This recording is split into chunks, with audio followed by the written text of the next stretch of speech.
Hello दोस्तों, कैसे हैं आप? बहुत दिनों के बाद फिर से मिल रहे हैं हम लोग। चलो आज मैं एक चीज़ दिखाती हूँ आपको जो मीडियम घर की ज़रूरत होती है।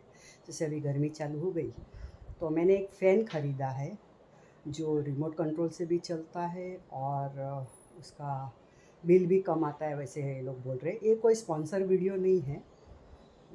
मैंने लिया इसलिए मुझे आपके साथ शेयर करना है। दिखाती हूँ आपको। ये एक्टिवा का, एक मिनट आपको